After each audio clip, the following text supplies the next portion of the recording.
Bismillahirrahmanirrahim. Assalamu alaikum wa rahmatullahi wa barakatuh.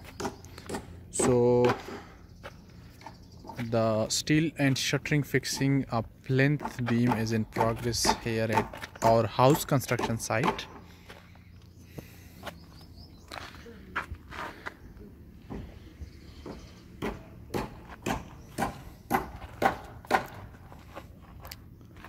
It is a 9 cross 9 inches beam.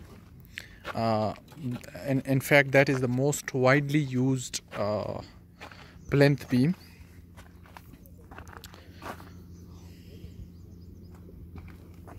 And number 4 steel, number 4 steel has been used with 8 inches center to center stirrups.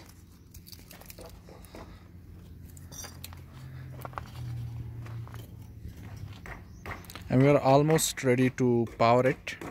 The concrete powering will be started in a while.